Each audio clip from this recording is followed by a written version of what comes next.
ये कहानी है एक विद्यार्थी की जिसकी एक गुरुकुल में नई नई भर्ती हुई थी। भर्ती होने के बाद विद्यार्थी ने देखा कि उस गुरुकुल का एक नियम है जिसे सभी लोग बहुत कड़ाई से अनुसरण करते हैं। इस नियम के मुताबिक सुबह उठते ही नहाने धोने के बाद सबको कम से कम आधा घंटा ध्यान यानी कि मेडिटेशन करना होता था।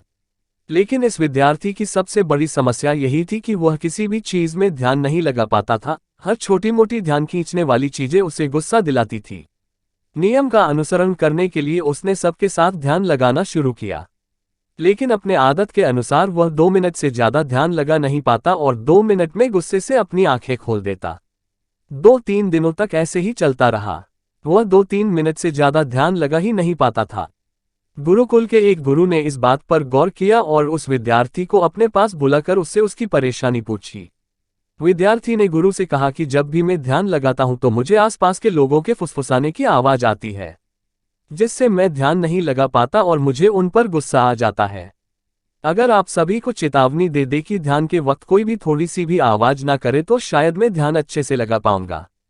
गुरुजी ने विद्यार्थी को समझाया कि तुम कहीं पर भी चले जाओ लेकिन तुम्हें हर जगह ऐसी आवाजें परेशान करती रहेगी। तुम दुनिया को नहीं बदल सकते, तुम्हें अपने आप को बदलना होगा।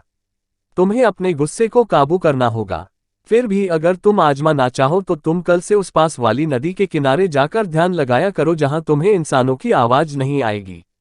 नदी किनारे जाकर ध्यान लगाने का सुझाव विद्यार्थी को पसंद आया और उसने अगले दिन सुबह नदी किनारे जाकर ध्यान लगाना शुरू किया।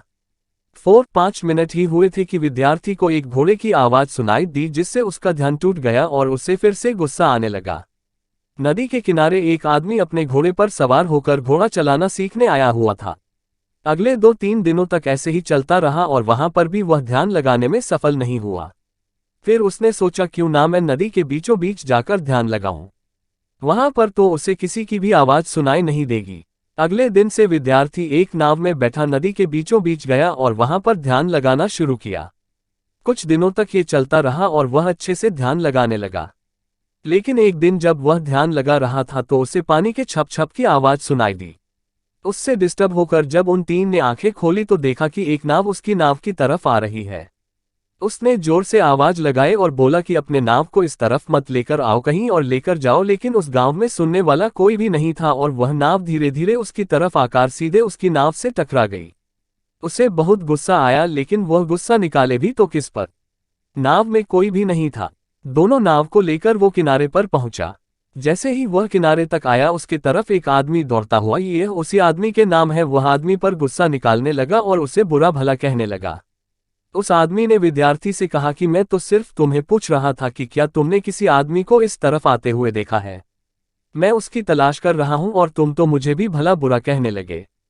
जब विद्यार्थी को पता चला कि वह नाव उसकी नहीं है तो उसका थोड़ा गुस्सा शांत हो गया। थोड़ी देर बाद वह नाव जिस दिशा से आई थी उस दिशा में गया और वहां जाकर पता किया कि यह नाव किसकी है। तो उसे पता चला कि यह नाव रस्सी से बंधी हुई थी और तेज हवाओं के कारण वह छूटकर उसकी तरफ बहाई थी। ये जानने के बाद उसका बचा कुचा सारा गुस्सा शांत हो गया, क्योंकि यह घटना किसी इंसान के द्वारा नहीं किंतु प्रकृति के द्वारा की गई थी। थोड़ा शांत रहने पर और थोड़ा सोचने पर उस विद्यार्थी को समझ में आया कि उसे तभी गुस्सा आता है जब किसी घटना से वह परेशान होता है और वह इंसानों द्वारा की गई हो, लेकिन वही घटना अगर अपने आप होती है या कुदरत द्वारा की जाती है तो उसे गुस्सा नहीं आता। उसे अपने गुस्से पर काबू करने के लिए यह एक रामबाण मिल गया और उसे उस दिन के बाद जब भी गुस्सा आता तो उसने ये सोचना शुरू कर दिया कि यह सब कुदरत द्वारा हो रहा है, ना कि किसी इंसानों द्वारा, और उसका गुस्सा शांत हो जाता और वह अपना काम अच्छे से कर पाता।